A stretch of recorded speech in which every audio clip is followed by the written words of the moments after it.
So maybe 1 or 2 more minutes we'll wait and I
think people are coming in after lunch, taking a bit.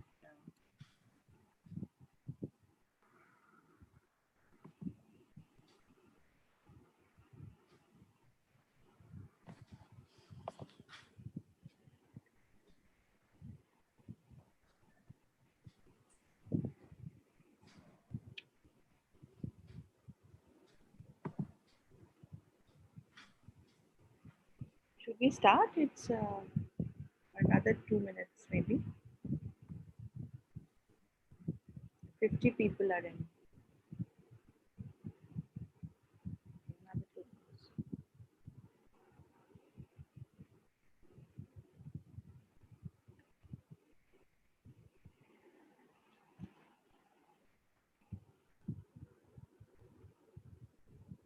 Yes, I think we can start, Janaki.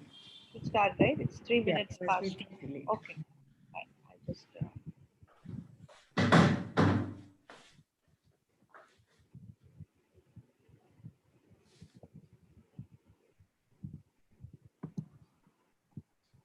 Okay, so I would like to extend on behalf of MTA a very warm welcome to all the participants.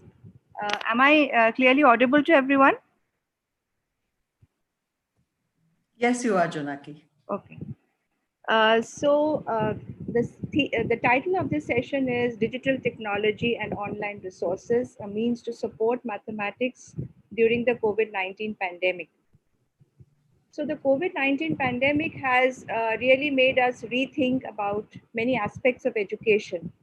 Online education and remote teaching have now replaced, as we all know, live teacher-student classroom interactions, which used to be the primary mode of learning in the earlier times.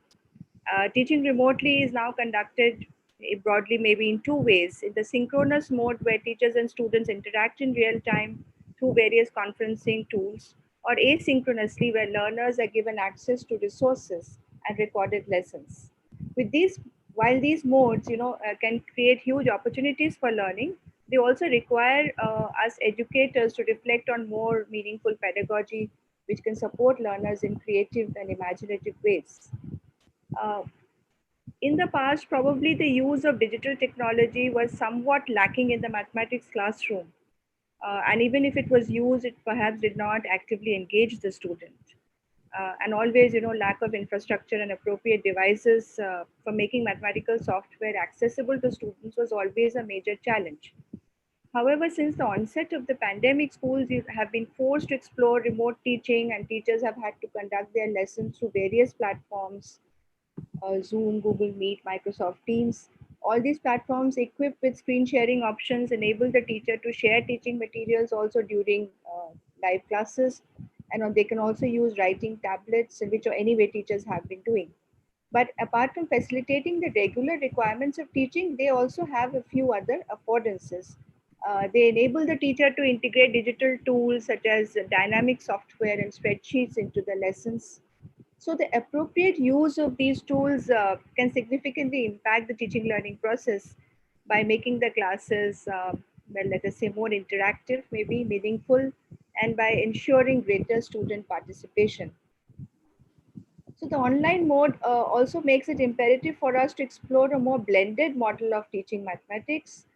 Meaningful explorations in the form of project-based learning and open-ended tasks uh, also, must find their way into the online class. So the virtual learning platform specific to mathematics, which enable the teacher to assign interactive tasks and monitor student progress, will now play a significant role in the online mathematics classes in the times to come. So this session is will focus on opportunities and challenges of integrating digital tools in online mathematics classes, and the discourse will revolve around a pedagogy more suited for remote teaching, on the nature of tasks and resources for developing students' thinking, and virtual platforms which can facilitate better interactivity between teachers and students. So part of this session, half of this session will be actually in an online mode, and I'll just quickly share my screen to tell you about the format of the session.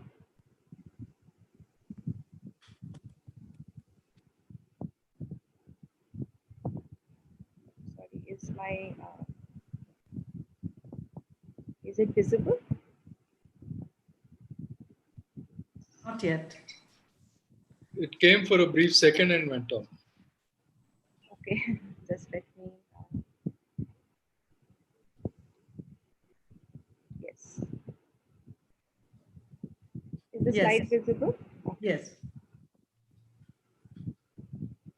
So I'll just go in the. So, just to a very brief, quick landscape of the digital technology in mathematics education, as we struggle to keep up with the pace of change in the world of digital technology, perhaps we identify four phases. So, in the initial phase, in the 1960s, logo as a teaching tool, which was, discovered and created by Samuel Papert, was a really path-breaking tool. These were referred to as microworlds, which made children, work with technology by they had to actually write codes to draw shapes and figures, and this was quite a path-breaking tool at that time. The second phase is perhaps the development of content software, such as dynamic geometry software, which allows you to drag, which has features such as dragging. It allows you to explore and experiment with shapes, concepts, like so GeoGebra, Geometry Sketchpad, Cabri. There are many in this category.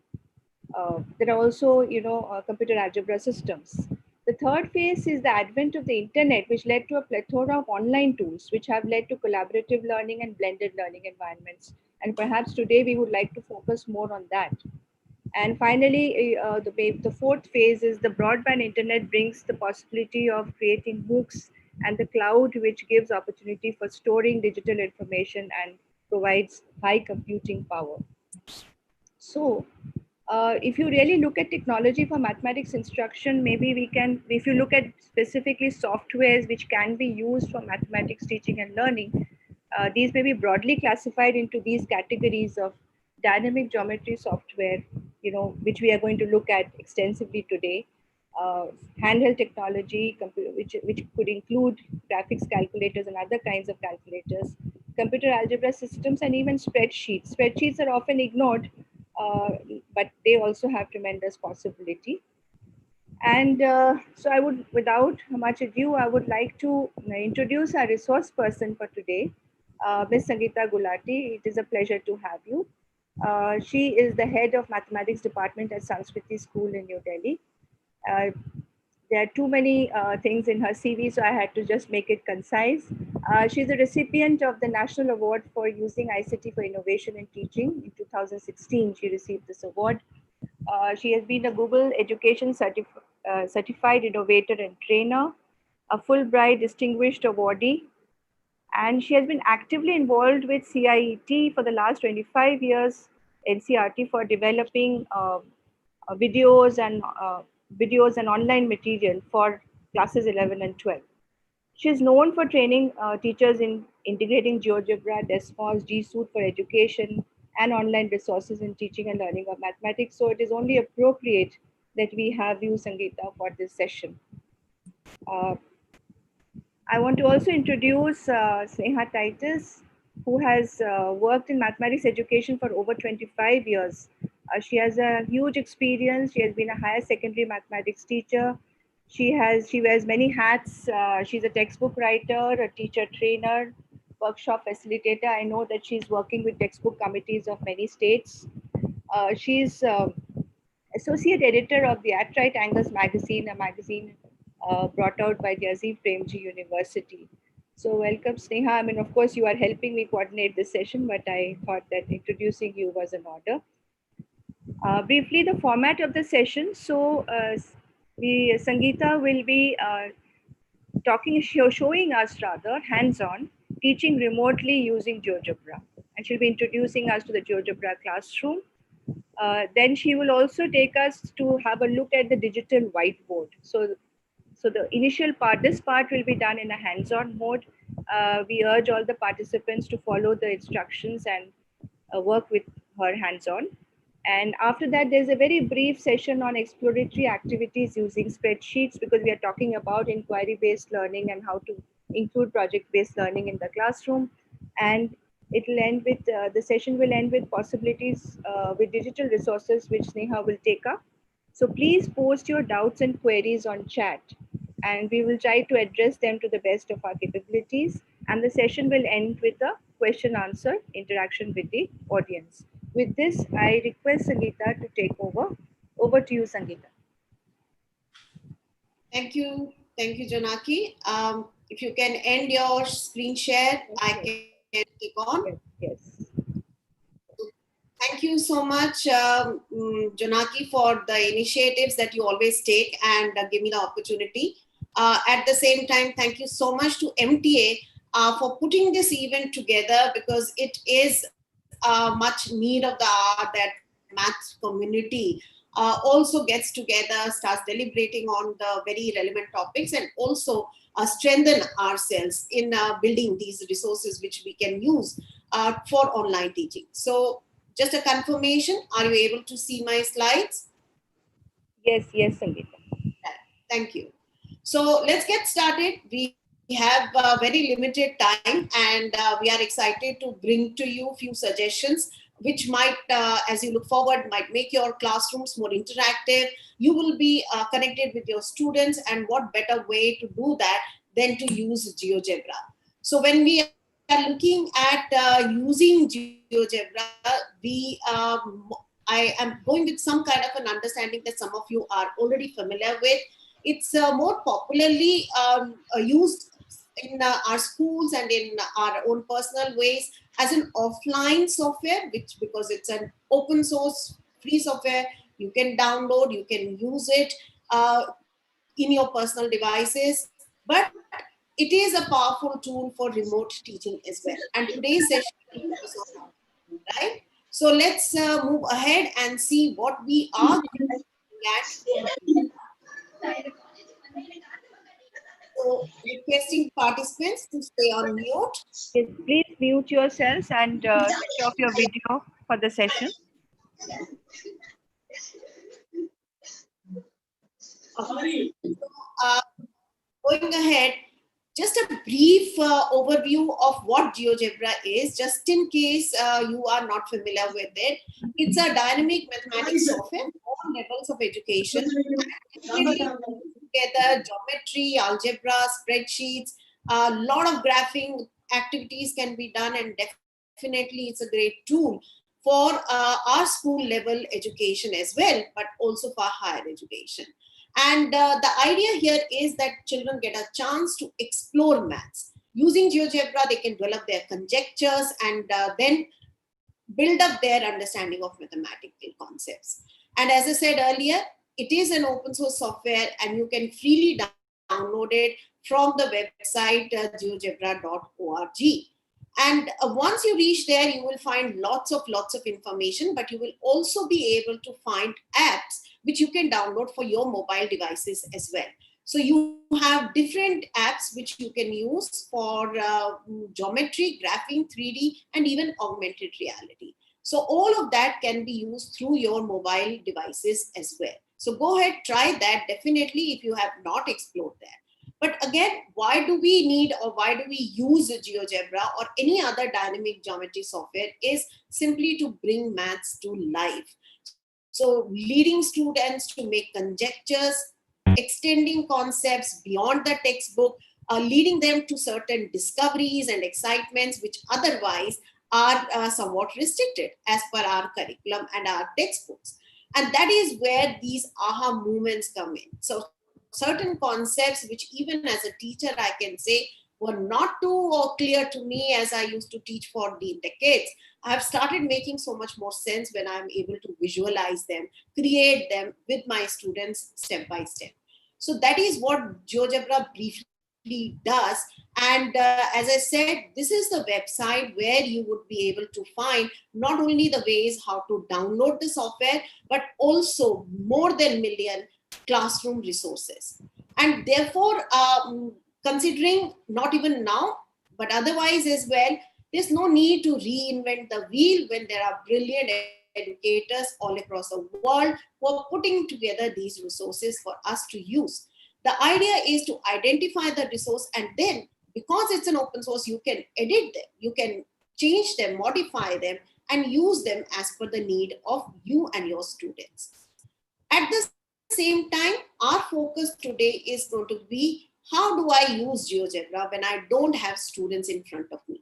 And GeoGebra, and in fact, many other edtech tools have updated themselves in this current scenario where we are unable to see and interact with our students face to face. And GeoGebra has made it possible that you can absolutely wherever you are can connect with the students, get them engaged in these activities from your home to the home of students. And today's session is going to be about that. Not only GeoGebra, but also focus on GeoGebra Classroom. So what GeoGebra Classroom basically does is it allows you to create an activity which the students can get engaged in, and you would be able to see the students working in the live time. So if you are conducting your online classes through, well, we are in Zoom, so either Zoom or through Google Meet or any other video conferencing app, you would be able to see the students working in the live mode. And that is what I'm here to show you and share with you.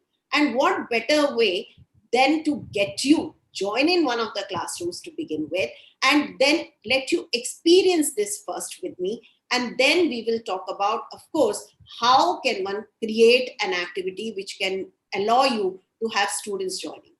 So as we said, it's a hand-on session. So hands-on means if you have a bigger device like a laptop ready with you, go ahead, open it up and join in with this link, geogebra.org/classroom, and you will need a code. And I have Aloka and Sushant with me here in this session, who are going to post the link of the first activity in the chat as well. So in both YouTube Live, because a lot of you would be watching YouTube, go ahead, paste the link, and then all you have to do is just click on that link. And the moment you click on that link, you'll be able to please stay on mute. Teachers, Participants, please keep yourselves on.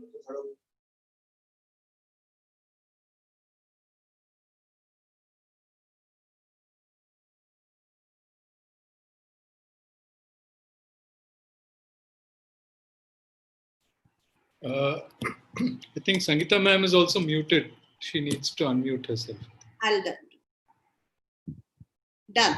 Yeah. Okay. So go ahead, click on the link that has come to you in the chat, and we'll see where we are with this. I just open up what you are going to do, because the idea is for you to work with me, right? And I should be able to see what you are doing. So if you have clicked on this, you would be able to interact with the activity which has been designed for this particular class. So let's see if any one of you has been able to jump into this. I'm going to give it a wait and also refresh. This is the classroom, and see if you've been able to. And there we go. So just in a matter of seconds, I've been able to see 29 students jumping into the class. And what are we going to do? there is a task planned for you. Why don't you go ahead and do it? And this is going to be a 5 minutes activity. So go ahead, do that. And I'm going to see what you're going to do. But first, I'm going to give you time to try and do that. For those who are unable to join us, I'm also going to share what activity teachers have been asked to do, just in case you are interested to know. So this is the task that has been shared with the students, and I'm going to say students because everybody who's joined in my class are students right now. So this is a small activity, GeoGebra activity. As you can see, I have modified it. So it was originally one of the illustrative mathematics curriculum-based activity turned by GeoGebra community, and I have edited it for today's purpose. And these are the small tasks that you are as a student required to do. So, well, I have sent out the link, but how do I know you are working? How do I know that these students, like 48, my class is becoming bigger and bigger, and all these 48 students, are they working or not? So that's our concern, right? As a maths teacher or any other teacher, the concern is always that when I'm teaching in a Zoom session or a Google Meet session, are my students on the other side who I have muted, I have asked them to put their cameras off, are they working or not? And this is what GeoGebra allows you to do. I can actually see that out of the 52, only 29 right now are on my task 1. Others have moved over to task 2. So I want to see what the students are doing. Also, just because we are in a public forum, I'm going to hide your names so that we are all feeling secure. And that, of course, is something you can do, even with your students when you are doing this in a Zoom session. So that's another feature of our GeoGebra. So this is what we have, and all the task 1 is showing here. And it was just, which one doesn't belong. One of the ice-breaking activities that work very well for maths. So here are 4 graphs, which one doesn't belong. And let's take a look at the lesser answers coming from different students. And I can now look at, different students responding. So one student says answer is B because they are not, they're all parallel. So others are all parallel. I can take a look at the summary. Just at a glance, I can see here what is happening to the class, and some of them have chosen B, some of them have chosen D. So I can always open the card for student 4 and ask the student, can you unmute and tell me why did you choose? Oh, you've changed your answer now. Don't do that, students. There's no right or wrong for this particular question. So I wish student 40 has chosen C. So which one doesn't belong is a very fantastic activity, which is a ice-breaking activity. And here, in fact, all of them can be argued to not belong. So that is, of course, our task 1. Let's see what is happening in task 2. So as I see, students have very busily started working on it. And I can see the work of student 16 right now. And I can see the task was to plot at least 10 points. Right? There was a task of plotting 10 points with the coordinates y equal to -4. And that's what the student has done. Well done. And then you can move on to the other task, and you can actually see all the students very busily engaged. So as an overview, I can see what is happening, and then I can jump straight to only the task 4. And that actually is an MCQ. So we do want to assess them. We want to hear their views. So look at these answers coming up here. So I have a whole lot of answers coming in here. And I had a question, which equation makes the most sense to represent all of the points with coordinates y coordinate as -4. And 25 of the students have chosen y equal to -4, and 2 have chosen B, which is y equal to -4x. And we have no other. And I can actually click on show correct answer, and I can see that the correct answer is exactly 29. Because when you show the correct answer, students tend to jump the train, right? So instead of doing that, you first keep the answer hidden, and then you can show the answer.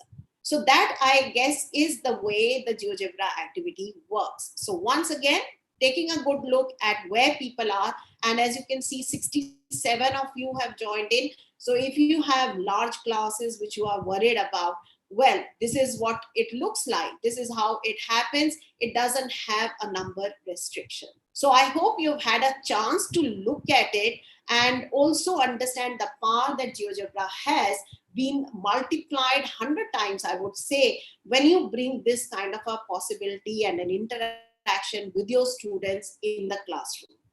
So I'm going to give you just one more minute for people who are still on task 1. So requesting all 45 who are still on task 1, why don't you move ahead and try other tasks? Last 1 minute, and then we are going to experience some more activities as well, so that you can see the possibilities that GeoGebra opens for you.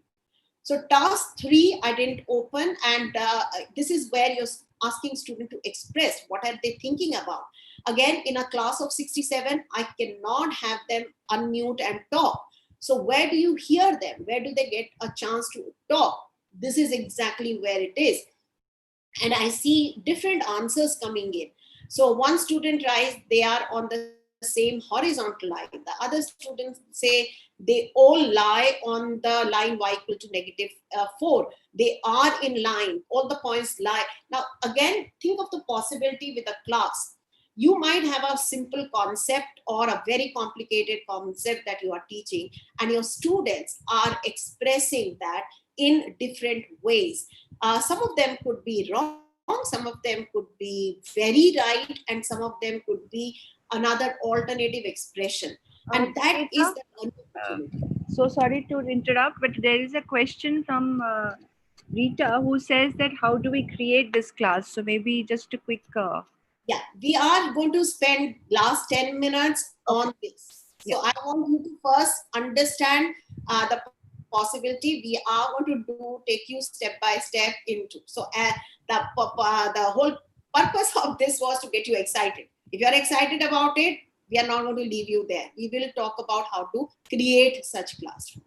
Now another, so again, this was definitely one possibility. So I also have a feature of pause.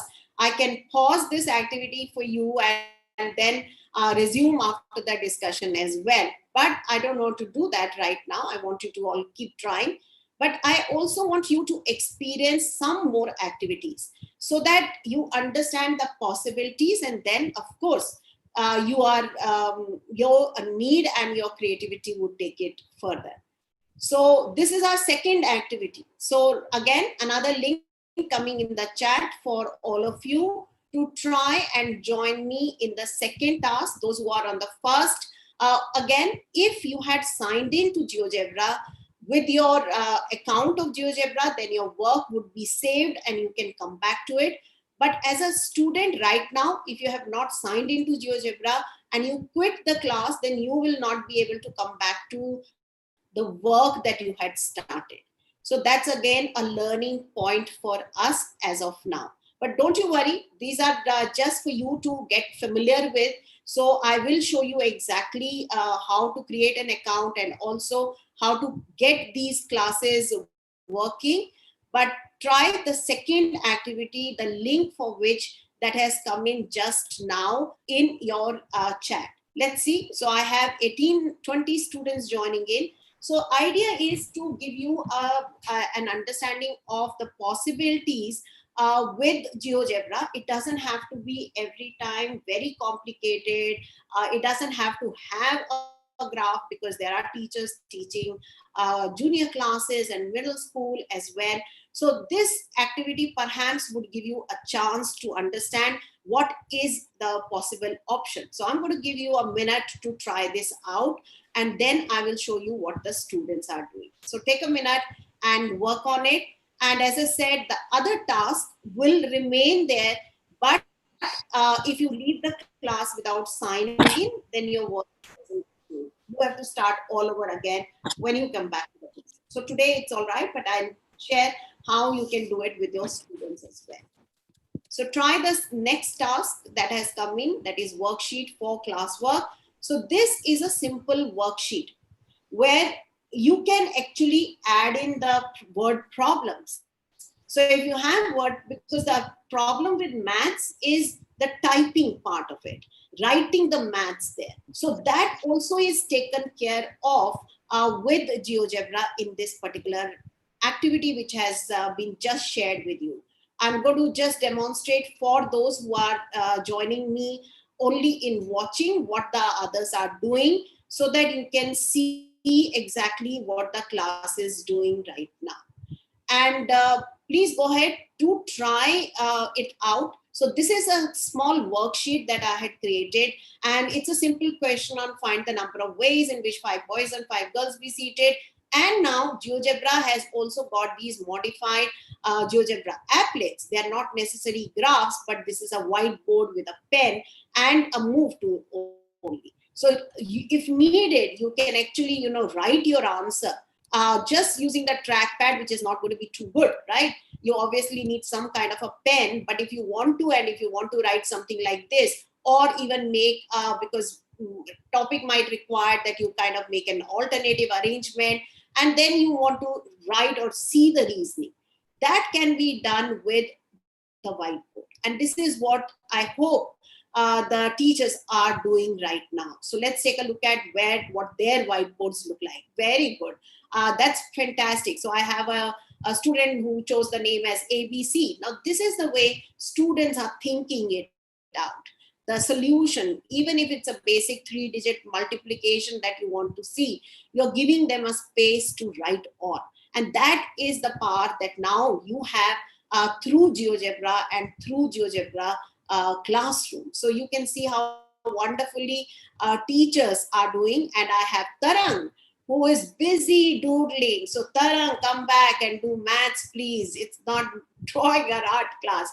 Now, again, sorry, I didn't hide the names, but I can hide the names. But in a class, I know my students know each other. So I can always call out and tell them that, I see you are not working and you are just doodling. So let's have some maths put there. So that is the part that I think each one of us as maths teacher are wishing for, because we want to see our students Sangeeta, thinking, sorry, working. And just once, I think some people have not been able to come to this task. So is it possible to just quickly share it again? yeah, so Aloka and they will be able to put the chat link again in the chat.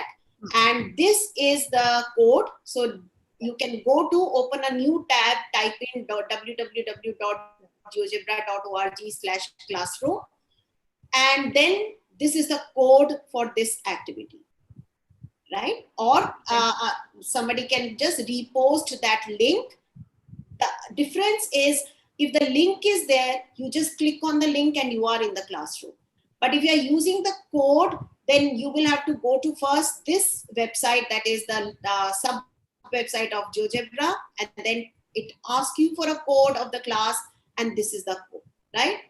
Now, again, I hope I can see 65 students have joined in. So some of you must be on YouTube, and you are able to now experience this possibility. And I do want to spend clear 10 minutes on how we can make such activity. So I'm just letting you play with this. That's what it is. You play and you learn. At the same time, I also want you to experience a third activity, because some of you might be teaching high school. So if you are teaching grade 11 and 12, you are interested. Well, this is one applet I wanted to share with you. So this is for you to try. So requesting again Sushant and Aloka to put the link of the third activity in the chat, and go ahead and join in just for 2 minutes so that you can experience it. But we would like to definitely, I'm sure everyone is now excited about it. You are able to see the potential of GeoGebra classroom. So what can one do with this? What will be the possibilities of a particular activity like this? So let me open this and also see what everybody else is doing. So this is a small task where you have, because the power of GeoGebra is immense. So you want children to make some conjectures, you want them to explore. Everything is possible. And these are activities. Some of them were, first one was already available. I modified it. Second activity I created right from scratch. The third again is an applet, and I converted it into an activity. So the idea is that you can do anything with what is already available. You don't have to be a GeoGebra expert for any of this. So with that thought, I'm leaving you with this activity to try out, but I would like to now spend time on how such, not this one, but how such GeoGebra classroom can be formed and how do we get the students coming in and work on that. So the links are there. You can try these activities, and I see 31 students have jumped in. So I'm going to leave this for you to try on your own, but I'm taking you back to the GeoGebra website.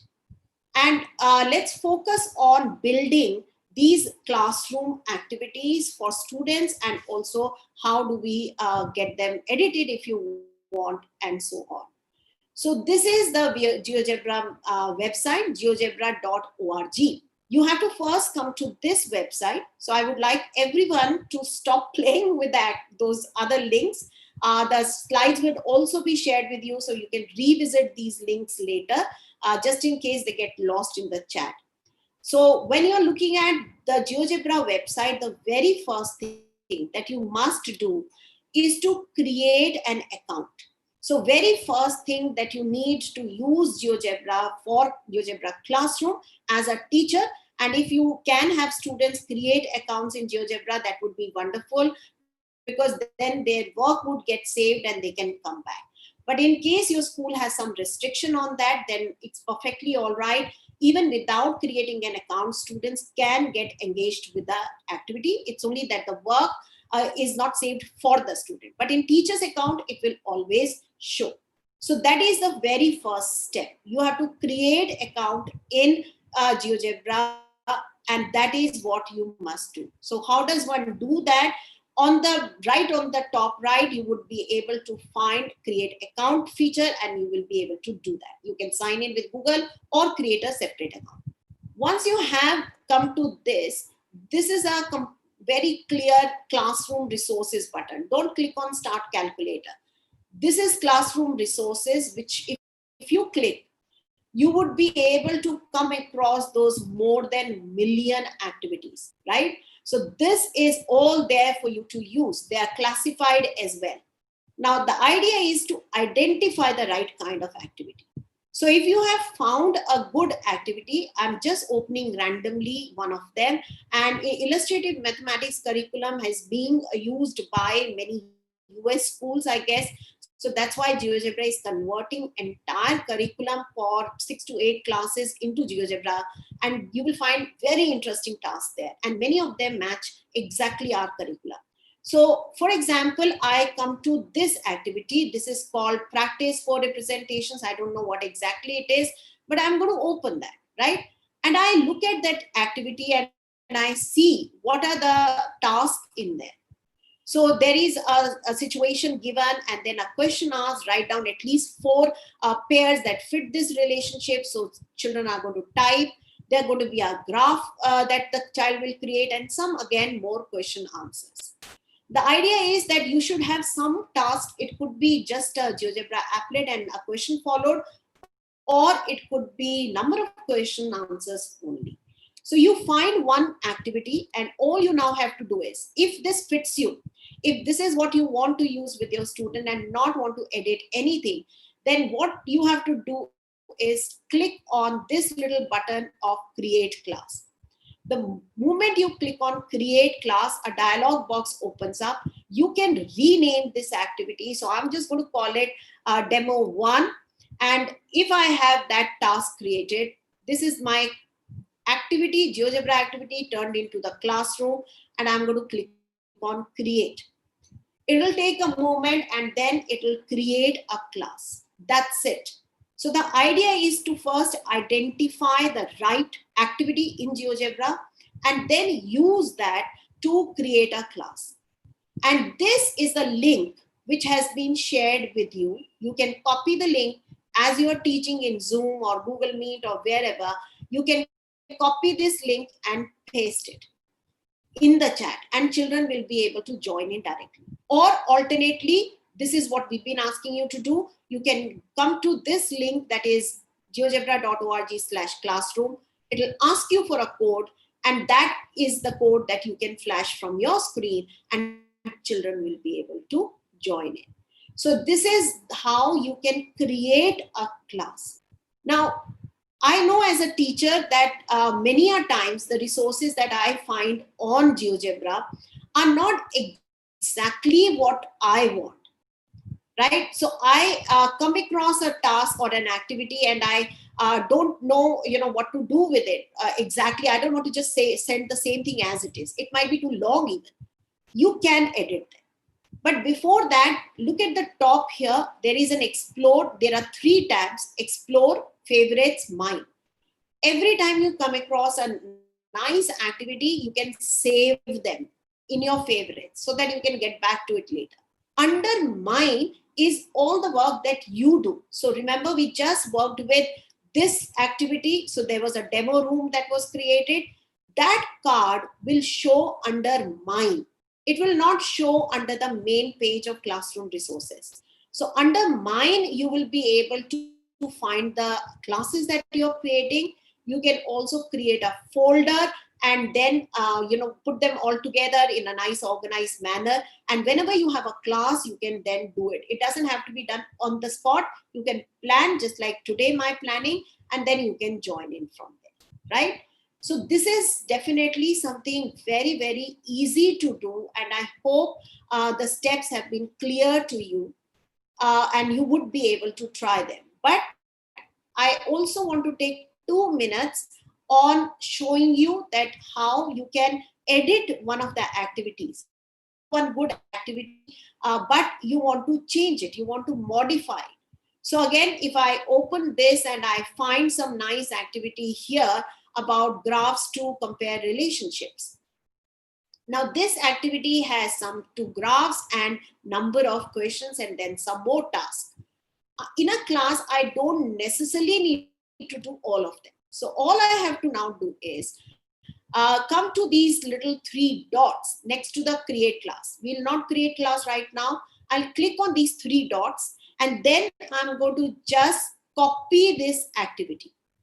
Now again, it is very much legal. It's nothing wrong to copy a GeoGebra activity. Copy the activity. You can also then edit right from renaming to deleting and adding more tasks. So I'm just going to rename this activity right now as demo 2. And from there, this new task is created. I can, if I don't want the same instructions, I can click on this little pen icon, edit. I can scroll down further and see maybe I need only these 2 questions. I don't need this part. I can click on delete and I can delete the rest of the task. So even if you do not have much in terms of the content, you can see how rich this activity by itself is. But I'm just right now for demo purpose keeping only this task. If you want to add another question, you can click on add element and then add a text. You can even add a video, GeoGebra applet, image, any web link, or even a PDF. You can ask a question. Now in this ask question is where you can have a short answer question. You can have multiple choice questions that you can create. These are all, things that you can try for yourself because they are not very complicated to learn. Yet, GeoGebra is full of helpful resources. And this is one resource, where I learned, and how I learned is by following everything that GeoGebra does. There is a tutorial, a complete page on tutorials, and this is where they are talking about Learn GeoGebra Classroom. All instructions about GeoGebra Classroom are given there. And how do you find them is simply, if you first go to GeoGebra website and you scroll down, you would be able to find tutorials under the resources right at the bottom page. It's not very prominent, but it's there. you can click on that tutorials, and you will be able to see a lot of tutorials, lot of webinars that GeoGebra has been conducting very regularly, almost weekly, for last many months, and you will be able to spend time in trying them out. So I hope you have understood and you have been able to follow this. Definitely we'll be doing some Q&A at the end, and in case you need any or more idea or clarification, I'll be happy to share that. But since we do have a little bit of restriction of time right now, we would like to get back to what we have to do, and that is actually to take you to another option. Because as maths teachers, what I think we are missing, other than of course our students, is the board, right? The main tool that we had as maths teachers, the chalk and board.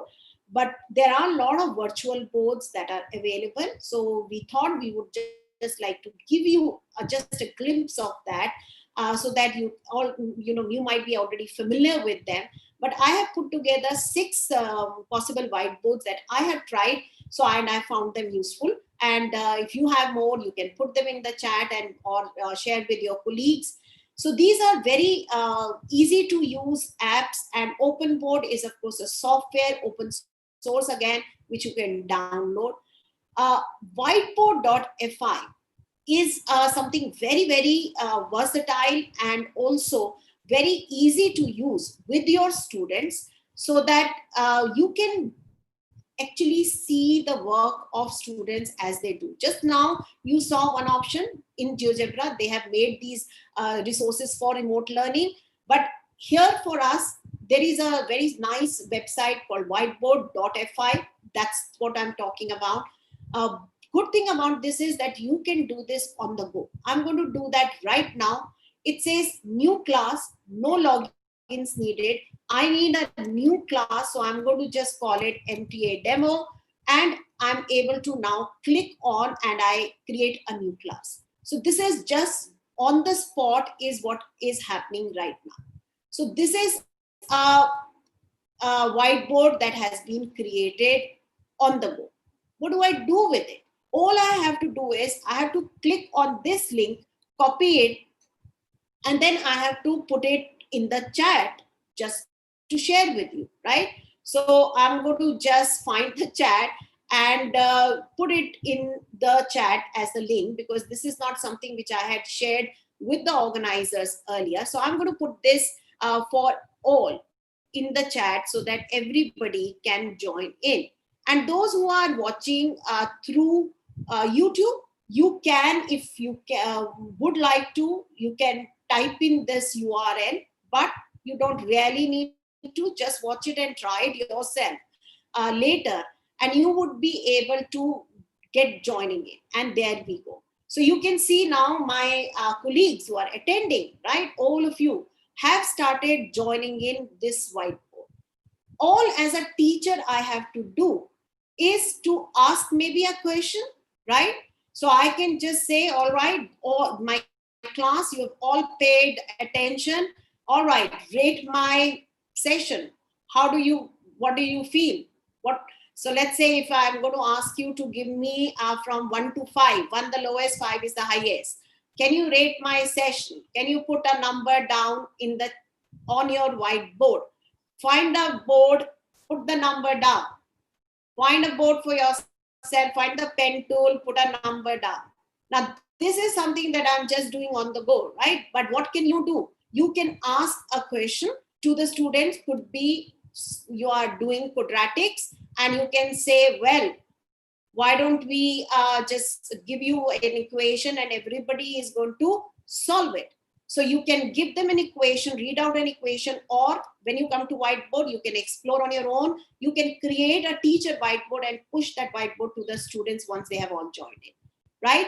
And you can see from the teacher's view. So there's a teacher whiteboard where I can put a question and I can, ask you right here using a pen tool. So I can do some work and send it out to the class. And long distance, I'm able to see. So that's what I'd asked for, and I'm happy to get your feedback. So 5 on 5 for everyone, that's perfect. So thank you so much. We would be happy to help you along the way as we talk more about today's session. But just in case you need to reach out to me, I'm happy to connect with you over the email. At the same time, you can just take your camera, take a URL from the QR code or save this link and access these slides again in case you want to revisit or try these activities on your own. So I hope this session has helped you, and being here has been worth your time. So over to Jonaki and Sneha to carry the session forward. Thank you so much, Sangeeta. It's really been a wonderful session. There are a few questions related to GeoGebra. So I think I can just call out a few of them so that Sure. you can address them now, just briefly, and then we will address other questions at the end. So it says that can I edit an activity and use it, which I think you've already shown. Can we create a totally new activity? That is one question. Yeah, absolutely, 100%. You can create absolutely brand new activity. So if you go to Mine, click on Mine, and then you have Create. So you can create a folder is what I talked about. You can create an activity, or you can upload an offline activity that you already had. You can upload because that is how GeoGebra works beautifully. So you can just create an activity right here. So this is your worksheet. So you can then give a title. You can add a GeoGebra applet. You can use an applet which is already there on the website of GeoGebra. You can upload an applet, or you can create an applet on the go as well. So all these options are there. At the same time, you can just have a question answer or a text and a video and then question answers. So the possibilities are amazingly there. And You one have more, to save, of course. right. One more question about can we use it the software for assessment? So Yeah. So again, yes and no. You can use the software for assessment. It won't assess things on its own. So I would say, again, if you are looking at considering the situation that we are in right now, it's a formative task that matter more than a summative one. So if you have given just a quiz, just like a worksheet, you can then, but there is no way there that you can put points. So you will have to do that manually and keep a record of that. right. Thank you so much, Sangeeta. I think at the end, again, there will be more questions. So I request participants to put your questions for generally in the use of technology. Apart from GeoGebra Classroom, if you have any other questions, to please put it up in the chat box, which we will address at the end of the session. Yeah. Thanks, Sangeeta. And thank you very much for that very wonderful presentation. Such tremendous interactivity is possible because of this. And thank you for making it so easy to use. I mean, and giving us that hands-on experience. Okay, so now we'll proceed with the session. The next part is to do with a little 10 minutes. I would like to share a little bit about the use of spreadsheets. So I think I'll have to share my screen now. Uh,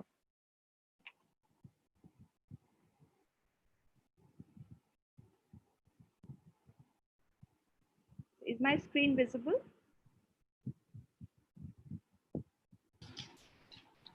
Yes, Yes, it is, Janaki. Yes. Okay. So, so as I was showing the slide to you earlier at the beginning of the session, that broadly, we can classify the softwares available for teaching mathematics in these four categories. Uh, and the last one is, that is of spreadsheets. This is usually a more sort of overlooked and underutilized, I would say, even in school mathematics. But they're really powerful and can help in identifying and exploring patterns. They can be used for generating graphical representations and creating simulations. Uh, and they're very suited for the inquiry based approach to learning. So you can ask the child students to draw up a spreadsheet and look at patterns within it, try to make conjectures, and a high level of knowledge of coding is not required. Sometimes simple conditional statements may be required, but nothing more than that really. And it has a huge set of commands as well. So just to give you a hands-on feel, if you have access to, in OpenOffice, it is Calc or to Excel on your computers, you can try it out while I explain very briefly. It's a very short activity. So we all know about Fibonacci numbers and how they occur in nature. So, the number of seeds on the spirals of the florets on the sunflower are Fibonacci numbers, or, in a pine cone, the clockwise and the anti-clockwise spirals which are formed, and the Nautilus shell, which is also shaped like a Fibonacci spiral. So this topic is something which children generally find interesting and is something worth exploring. So the puzzle goes back to years, is actually attributed to Leonardo Fibonacci, and who wrote about this in his book, The Liber Abaci. So it says that, a pair of rabbits, a male-female pair of rabbits is put in the field, and they are able to mate at the end of 1 month. And at the end of, so after 1 month, they can mate, and at the end of the second month, they will produce a new pair of rabbits, a newly born pair of rabbits. So if you keep doing this, and thereafter, at the end of every month, the original pair will keep producing pairs of rabbits, and all these are male-female pairs. So how many pairs of rabbits will there be at, after, let's say, several months, say 12 months or 13 months? So you can ask the children to just pose the puzzle to them and ask them to just try to, create the sequence using a pictorial representation or something. This has led to very interesting exercises in the classroom, but I don't have time right now to share it. But just for the audience, so if this is, initially this is the black pair, the male-female pair of rabbits, they're able to mate at the end of the first month. And at the end of the second month, they produce a new pair, which is the purple pair.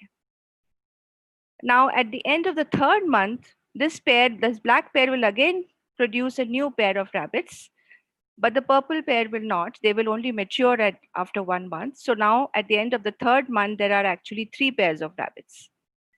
Now, if you look at the end of the fourth month, these 3 pairs are already there, the red, the black, and the purple, but the black pair will produce yet another pair, and the purple pair will now produce one more pair. So if you really do the color coding explains it, and if you count the number of pairs of rabbits, it is actually 1, 1, 2, 3, 5, 8, and so on. And if you really want to explore the sequence, so the Fibonacci sequence can be generated using the 2 initial values, say 1 and 1. And every number is then the sum of the previous 2 numbers. And recursively, it can be written in this manner. Well, they say the 0th Fibonacci number is 0, F1, the first Fibonacci number is 1, and every nth Fibonacci number is the sum of the previous 2 numbers. So some tasks which can be posed to children, which they can be encouraged to explore on a spreadsheet, are how many digits do you think are there in the 40th Fibonacci number? So I would like the audience to make a guess. So you know that the sequence, as we showed in the, so it is 1, 1, 2, 3, 5, 8, 13, 21, and every number is the sum of the previous 2 numbers. So if we go by this, roughly how many digits do you think the 40th Fibonacci number will have? Any guesses? Okay, that could be one task. The second is consider the ratios of successive terms. So if you look at the successive terms of the Fibonacci sequence, what does this lead to? Or if you take ratios of alternate terms, and what does it lead to, and so on. So I'll just like to just draw out a spreadsheet here. And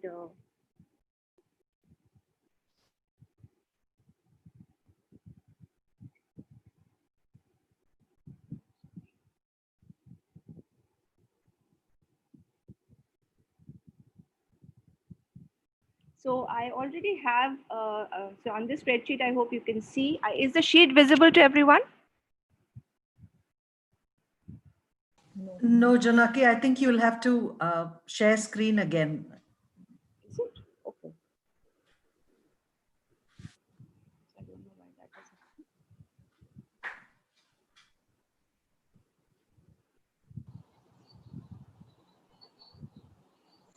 Is it now? Yes. Okay. So So this is so I have just drawn out on this spreadsheet the sequence of numbers. This is just like counting or serial numbers. The first two Fibonacci numbers are 1 and 1, because we saw that initially there's one pair of rabbits and after 1 month there is still only one pair of rabbits. And thereafter, every term in the sequence is the sum of the previous two terms. So I can just click on the two cells and enter a simple formula. And I just double click. Right now on the screen, you can only see perhaps till the 19th Fibonacci number. So are there any guesses as to how many digits would there be in the 40th Fibonacci number? So on chat, if anyone can see any guesses, then it would be nice to know about that. One guess has come up. It's 8 or 9 digits, it said. Yeah, exactly. That's wonderful. That's a good guess. So if you look at the 40th Fibonacci number, this is the 40th Fibonacci number. And as you can see, it has 9 digits. Now, if I now were to quickly take the ratios of successive terms, so I will just enter the formula here.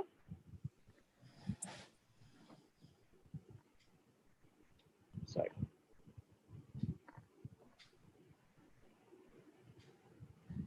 And the beauty of a spreadsheet is once you've entered the formula, all you need to do is to double click and get. So here we see something is happening to the ratios. And after a while, let's say if you take up to 6 or 7 digits, it tends to steady out. So I'm just highlighting it. And so this ratio is, we all know that this is the golden ratio. But now children can be asked questions, they can tweak around in the spreadsheet and see what happens if you change the first two terms of the Fibonacci sequence. So will this ratio change? And why or why not? So these are questions that the teacher can ask. And so suppose I were to actually change the first two numbers of the Fibonacci sequence, the spreadsheet will get updated. So suppose I change them to 3 and 7. I see that actually there's no change really in this ratio. And why does that happen? Why isn't there a change in that? So that has to be, of course, explained mathematically, for which we don't have time right now. But similarly, if you look at the ratios of alternate terms, so before doing that, I will again go back to the first, change it back to my original Fibonacci sequence, and I will take the ratios of alternate terms. And what happens here? If I take the ratios of alternate terms, then again I see a very interesting pattern, which is, say it is 2 point, so which is one more, 2.618, which is one more than the golden ratio. And so this value actually also, so if we refer to the golden ratio as phi, then this actually happens to become phi square. So why does that happen? So mathematically, so they can play around, do much more exploration. So when I did it in the classroom, the students wanted to see what would happen to the ratios with more terms in between and so on. So the idea is that right now, Okay, there's yeah. a request from the audience. Can you magnify your screen a little bit more? Okay, sure. So Yeah. Yeah, that's much better. so the purpose of this was not to really get you to do the activity on the spreadsheet. If you have been able to, that's wonderful, but I'll be sharing a link on which you can see the entire process. But just to say that spreadsheets have tremendous possibility of exploration. And before I hand over to Sneha, I would just also take another very simple task, which is if you want to simulate, let's say, the throw of a pair of die. Now, suppose so Excel and other spreadsheets have this random command which generates random numbers. Now in this case, suppose I want to simulate the throw of a pair of dice. So I have the first die, I would use the rand between command. So the rand between command is actually, I'll have to say from 1,6, because we want integers from 1 to 6. Janaki, we are seeing the old screen. So if you have moved to another sheet, you may need to share again. Okay. I don't know why this is happening.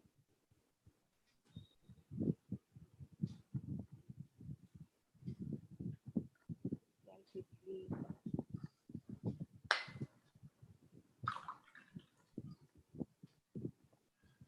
But I am not able to.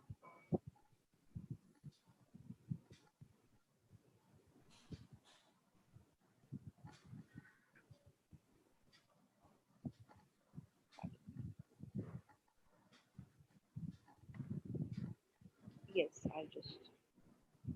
Is it visible now? Yes. Okay, quickly I'll do this. I'll just magnify. And so if you want to simulate the throw of a pair of dice, you can just use the rand between command. And you can just create a random number between 1 and 6. And if you just drag it, so that's two simulating numbers on two dice, and I can just take the sum. So that's 11. So it's like saying I throw a pair of dice, I get 5 and 6, and the sum is 11. And if I drag this on, so let's say, suppose I want to simulate 100 throws, I just simply drag it.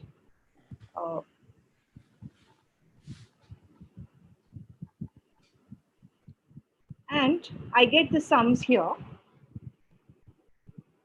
And what Excel allows me to do is to create what is called a pivot table. So I want to know the frequency of, the sums, which is the sum, minimum sum is 2 and the maximum is 12. So what is the frequency? So I can actually go,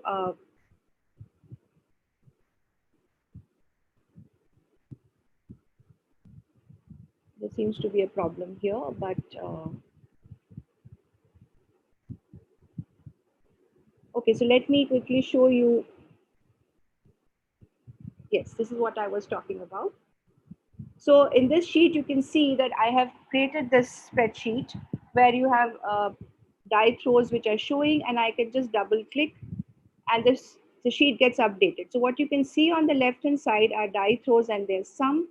And I've created a pivot table which is available in the data column, here.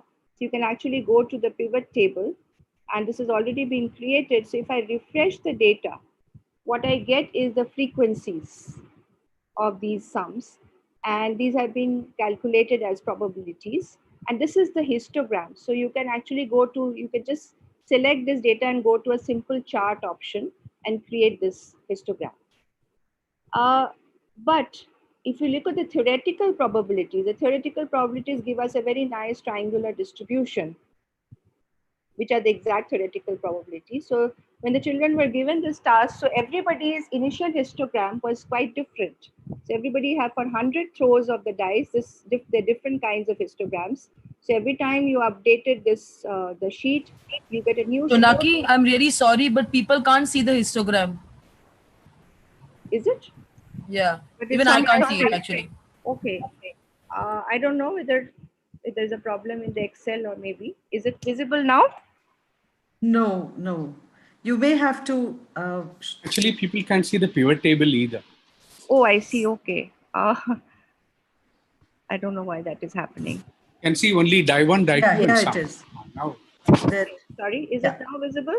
Yes. Okay. So quickly, I'll just end the presentation here by showing that these are two dice. These are the sums, and this is the pivot table. Where so let me show you now. Suppose I want to simulate 100 throws of the dice. So I just double click on this column.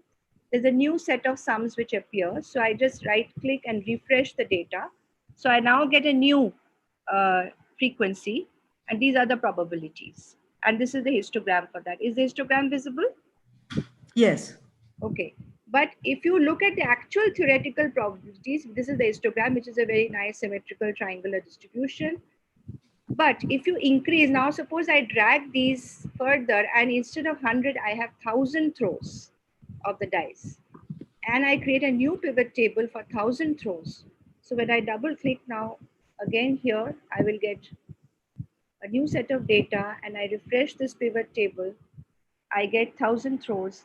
And we see that the histogram for 1,000 throws is much closer to the theoretical probability histogram than for 100 throws. So visually, some things are possible in Excel also. And the idea is that I think we should encourage the use of this, at least for data representation, data analysis, and doing simple activities of simulation. So with this, I close, and I request Neha to take over from here. Thank you. I'll stop sharing.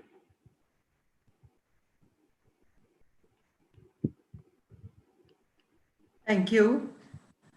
After being in Sangeeta's and Jonaki's classes, I'm feeling a little reluctant to move into the role of teacher because I just enjoyed both those so much.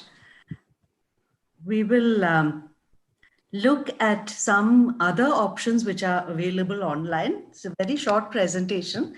And what I thought of is that very often during this lockdown times, it's not possible to have very long classes.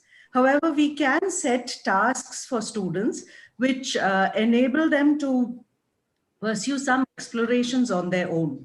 I think Jonaki's was also could lend itself to both things, either the private exploration or a classroom exploration. So it was, this is more resources of the same type. Let me ask Aloka to just share the link. This is a particular website called Mathigon, which some of you may be familiar with. And here's Mathigon. You will see that at the top, Aloka, could you put the link in the chat box also, please? Yeah, so you will see at the top, you will see that there are courses, activities, and you can also create a user ID here. Let's just look at courses briefly.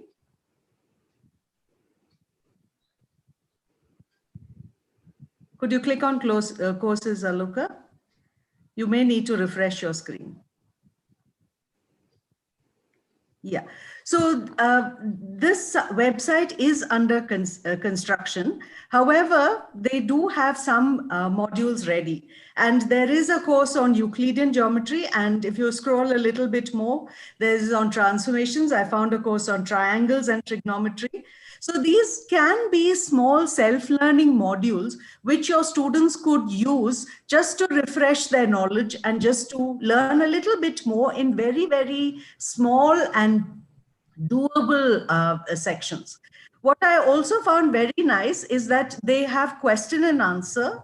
So you can go into any of the courses and you can, okay, if we have time, if we can just open any of the courses. Yes, please.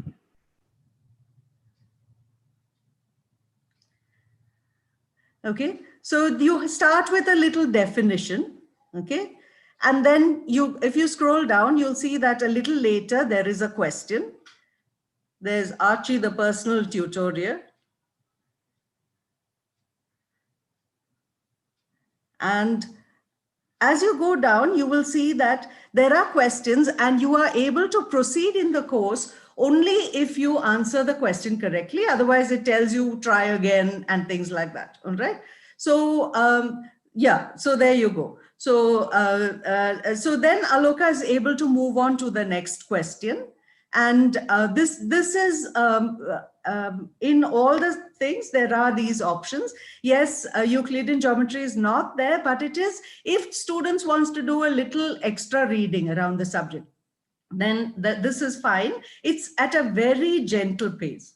And really the pace is determined by the student, because if they don't get it, then there is an option for them to ask you or come back to you, query, do a little research, find out. So it's planned out quite nicely. So let me go on to activities. Right, we need to scroll down a little bit, Aloka. So you have something called Polypad. You have something called Timeline of Mathematics. You have a game called Factress, which has very many math elements. You have mathematical origami, problems and puzzles, exploding dots, and much more. As I told you, this website is under construction. So you may find that some things are not there as you think, but I find that they're updating quite fast. So I explored Polypad. So we'll go to Polypad. It's right at the top, Aloka.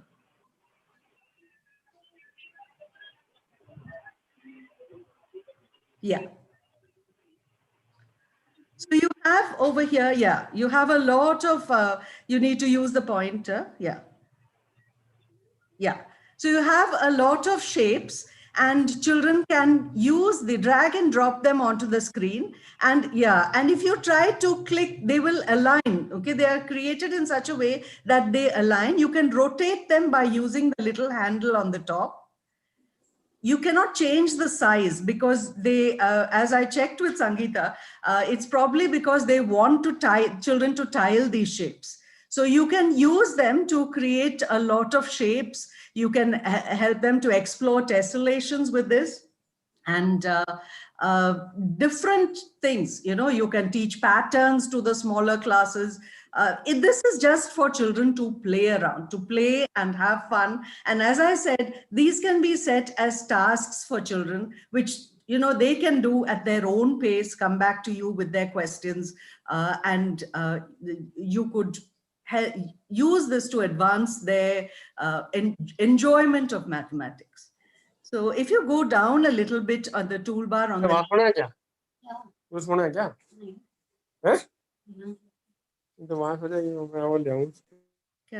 may I request you to go on mute, please? Yeah, so you do have something called number bars. So you have hundreds, tens, and ones there. Can you see the number tiles? And you have number bars. So as you see, you can go on to teaching fractions. You can make fraction tables. There is a lot that you can do, and you can use these to for your online teaching. It goes on to algebra tiles, and in this time when we cannot really demonstrate with the class, this is a great way for children to explore these things. So I can see that Aloka's already having fun doing that.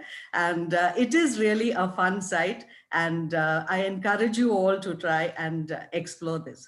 When I was talking to Sangeeta about this, she also recommended MathBot, MathBot. So you could try that. I haven't tried that as well. So if that is done, Jonaki, should I do my PPT or should I go on to the questions? Do we have time for the PPT also?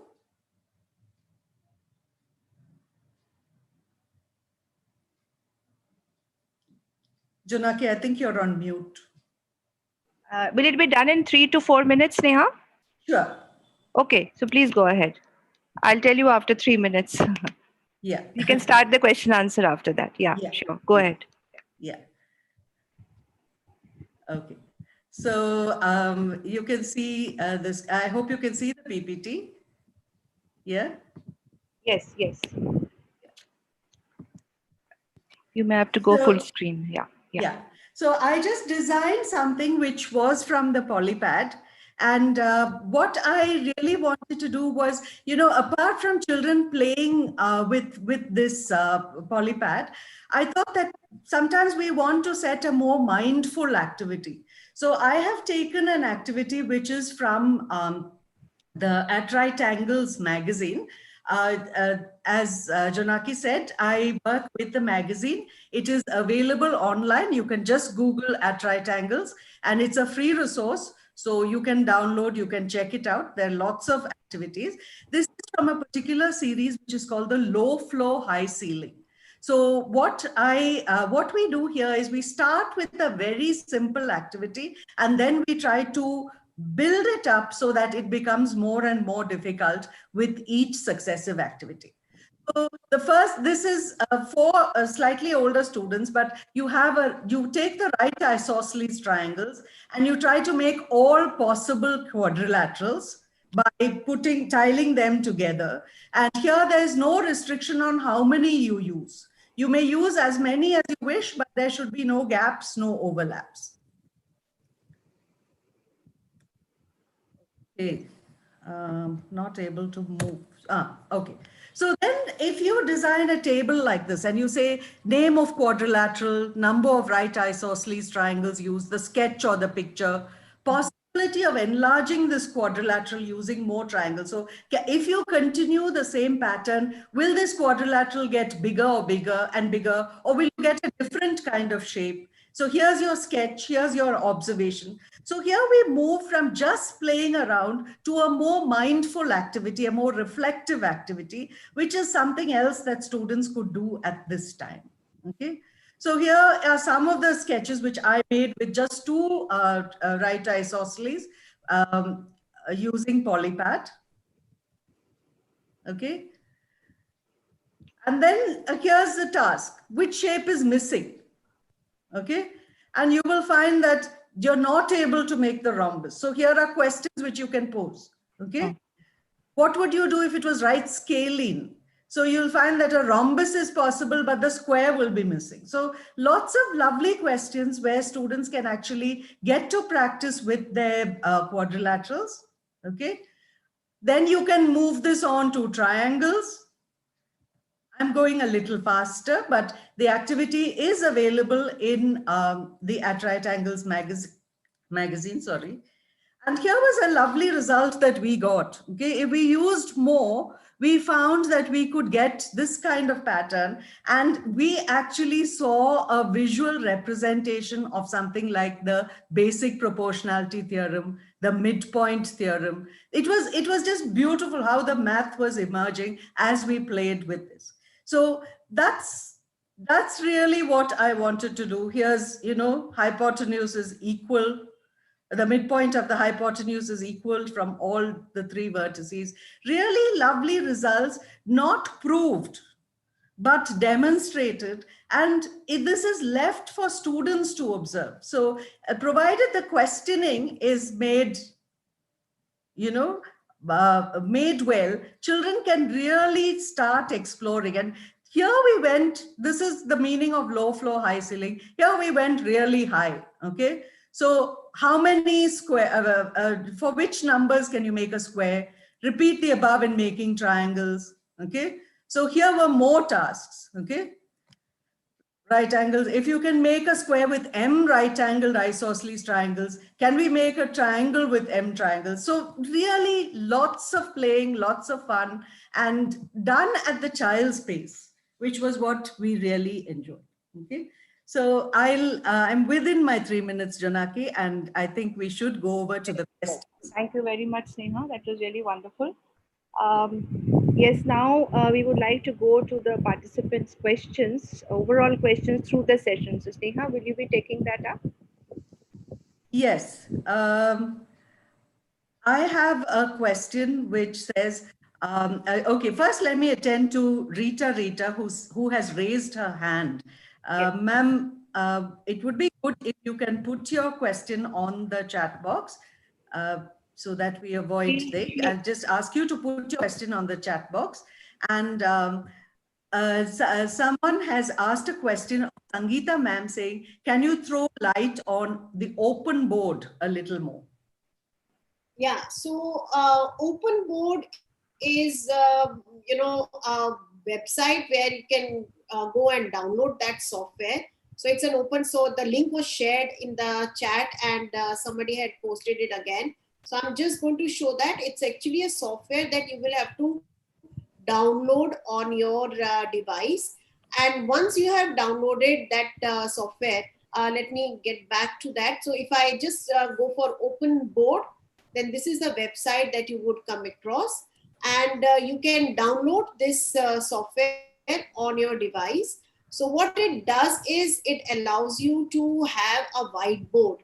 So I'm just going to open that whiteboard right here. So this is a kind of a whiteboard that you would get if you have a tablet and a stylus device.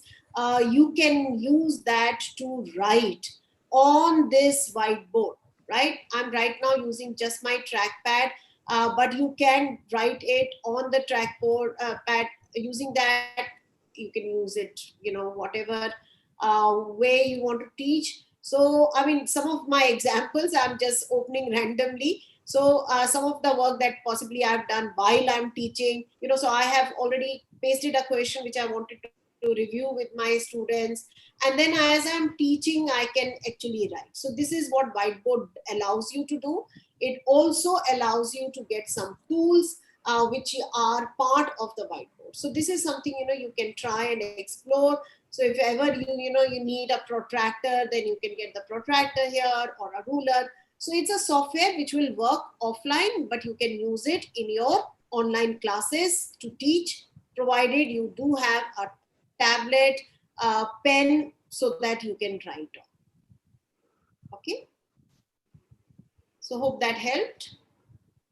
Thank you, Sangeeta. I think yeah, people are going to have to explore quite a bit after this. You've given them so much food for thought. Um, we have a question saying, is it possible to give the task for a day to take up the responses? I think this is related to GeoGebra Classroom. Yes, GeoGebra Classroom, once you have created, like today, these classes will remain there. If you come across this recording later and you want to join in, so yes, you can create the classroom, give the task to the students, and you can discuss it next day. The idea of GeoGebra Classroom is to have a live interaction. But if you think that you want to follow up, the only thing now is that you will have to ask students to create an account in GeoGebra, so that their work can be saved from their account. It will be visible in your account, but it will not be visible to them. Like today, when you open again GeoGebra, and this classroom will not show. But once they have created the account, this classroom will show, the work will show, and then you can have the discussion. So it doesn't go away. The class doesn't go away till you delete it. Okay. Okay, thank you. Here's another question for you, Sangeeta. Is it possible to give the steps of creating GeoGebra Classroom in a PDF format? No, I don't have anything available in PDF, but I have shared the link of that tutorial, which is available on GeoGebra website itself. It's very self-explanatory, and it won't be a problem. All you have to do is just click on GeoGebra website and find that tutorial. Okay. We have a question from YouTube, and it says, just 1 minute. Can I? Okay, we have a question from YouTube, and it says, how can we evaluate long answer questions? It is by Vishesh Sir of NCRT Maths. Yeah, so I think everybody agrees that long answer questions cannot be evaluated, through any software, because no software has come up which is so strong, which can even pick up the syntax errors show up otherwise, even with a Google form. So as of now, I really don't have a solution for that. All what most of us are doing is we are asking students to write it on a piece of paper, scan and upload through various LMS, and then you are able to score it. But GeoGebra, you can see the answers, you can discuss the answers if it doesn't require too much of mathematical, subscripts and superscripts and symbols coming in. That would be a way for you to use it. Thank you. Where can the teacher save all GeoGebra class activities once done? I think you have addressed that. In GeoGebra, once I create a new activity and share it with students, how do I get their work that they have done? Can I have that again? You were saying? In GeoGebra, once I create a new activity and share it with students, I'm presuming that it is new activity is created and done as a GeoGebra classroom activity. How do I get their work that they have done? Yes. So it will show in the classroom that you had created. So when you are looking at the class that has been created under your account, you will have to click on mine, and all the classes that you had created, any activity that you had created, that will show up. And now there is a possibility to organize your work, so you can make a folder and move the files in the corresponding folder. Then you will be able to easily locate them. So the key to it is to have an account with GeoGebra, so that you can start using and accessing all that you do under mine. Okay, thank you, Sangeeta. Janaki, here's a question for you. Can these resources be useful for teachers not comfortable with English in Hindi, Kannada, Tamil, etc.? Is it a general question? I think Sangeeta can also answer that because GeoGebra has been translated as a software into other languages. Uh, but if you look at Sangeeta, would you like to answer that as far as uh, Uh, GeoGebra classroom yes, is concerned? So can these yes, resources be useful for teachers who are not comfortable with English? So in other languages like Hindi, Tamil, Kannada. yeah. So GeoGebra has been translated into many of the Indian languages, and you can check that. You can change the language of the applets that you are creating, and definitely teachers and students can use them in different regional languages as well. So you will find resources which are already created by Indian educators and have been shared on the website of GeoGebra. You can use those also. So they are already in Hindi and Kannada and Malayalam. So you can definitely use them as per your request. Thank you. Thank you. I have a question for myself. So can we create classroom for Mathigon?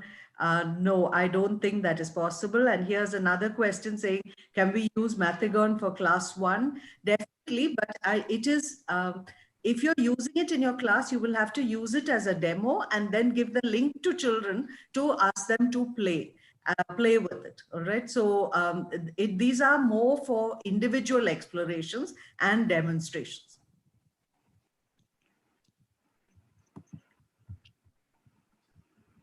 So I think we have come to the end of our questions. Janaki, any? Yes, if the participants have any other question related to there's one more which has come up. Can we use phone alone for GeoGebra, Sangeeta? See, you can use GeoGebra apps on phone for sure. But the GeoGebra classroom, I guess some of you have been able to join in through the code or through the link. You will be able to do most of the activities. But there are certain features that get restricted. But most of the exploration, if you want to try as a teacher, can be done on GeoGebra. The same thing can be done by the student if you have shared. Certain features are restricted on a smaller screen because the screen is small. There's a last question from Mr. Ramesh Kumar. He says, I want to know how can we give the answer for the question when you like you did in one of the things, the correct answer was there. Can we also upload the correct answer for children to check? Uh, yes. So GeoGebra activities, when you create and you insert question, so if it is a multiple choice question, you can select the right answer. That becomes like your marking key for the students and for you. And the same goes for even short answer questions. You can put in a suggested answer.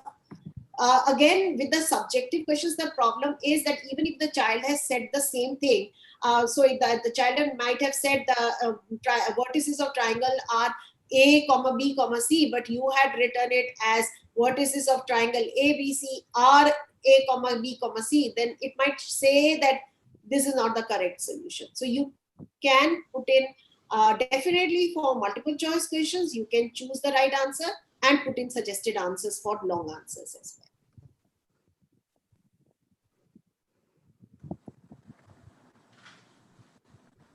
Okay. Yes, I think Sneha, you've already responded. So there was this question on whether there could be more spreadsheet-based activities. Any resource for that? So as Sneha has shared that there is this section of the magazine at right angles called Text Space, which has a lot of activities related to spreadsheets have been discussed over the issues. I've also shared the link to a YouTube channel on which there are some few spreadsheet based activities. But these can be widely explored because even on a phone, a spreadsheet can be easily used. So this could reach out to a large number of students, I think. Any more questions? I don't see anything. There is one question on assessment. how can assessment be done other than Google Forms so that students can't cheat? I think that is the question which is on mind of most of the Exactly. teachers. So I think if you had noticed, I did say that our focus should be more on small tasks, not high stake exams only right now, because there are certain things which are not in our control. So instead of fighting over that and letting the children worry about and you worrying about whether they are opening books or not, I think it's more important that we rephrase our questions, give them more explorations, maybe the type of activities that Sneha had suggested, where each child will come up with a different answer. So that kind of task can be incorporated where the children are not only enjoying, exploring maths, but also creating. But yes, Google Forms are there, and I am using them very extensively for assessment in maths, and it is helpful. But other than that, I don't think we can have any foolproof method for the current scenario. I'm happy with doing smaller tasks as of now. And I think yesterday, Professor Shailesh Rali had said that it's time to think of assessment in a different way. Instead of using it as a way to just compare students, as a way for students to, get validation, it is really about them learning through assessment. I think that we need to relook at assessment. So we have come to the end of our time. I think, Janaki, there are a couple of announcements also which Yes. to be made. Yes, I would like to, first of all, I will make the announcement. Before that, formally, I would like to thank again uh, Sangeeta for that wonderful session. It is always a pleasure to have this, your rich experience. It really helps teachers so much and has helped me personally a great deal. And Sneha, for your rich ideas in terms of creating tasks, because it is not just enough to have technology and have access to tools, but how to utilize them to create meaningful tasks. And now, as I mentioned in the beginning of the session, that project-based learning and inquiry-based approach are very critical now and can be easily done in this online mode also. So that was also very valuable. A big thank you to Aloka Kanhare. I don't know, she's here. I mean, she is not switched on her video, but for handling this thing so efficiently. I was kind of toggling between all the modes. So thanks so much, Aloka. And Sushant, who handled the YouTube links. And so I think overall, all of us managed to get this session going. Uh, we will encourage participants to send more questions, and we will hopefully we'll be able to address them. You can write to the MTA email ID which was shared. I would like to just to make a few announcements. So a link to the feedback form for the conference is available on the website. Please make sure you document your feedback. The link will be active from 3:30 p.m. onwards. Uh, and certificates to all registered participants who have attended the conference substantially will be sent to their registered email ID by 12th of September. And we will be taking group photos at the end of the cultural program, so do join in for the cultural program this evening. And also, if you are willing to sing or play a song, I think you would have already contacted Shweta, but we encourage participants to show your talent and share your talent with us. And we look forward to your participation in the cultural program in the evening.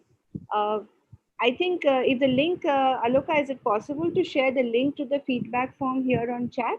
Apparently, it's accepting now. Right, because 3:30, it's at 3:30 p.m. onwards. So if it is possible, thank you so much. Yes, so that is there on the chat. So we request all participants to please give your conference feedback on this. And I think with this, we'll have to close the session here because we have only 20 minutes before the MTA General Body meeting starts. Thank you once again to all the participants for being so wonderful and participative. To Sangeeta again, and Sneha and Aloka and Sushant for making this session such a success. Thank you very much. Thank you, Janaki. Thank you, Junaki. Thank you. Thank you, I Sneha. will, bye. Thanks, Agita. Thanks. Bye. I'll close the meeting now. I think Bye, everyone. Aloka will close the meeting. Yeah. Thank you. Bye.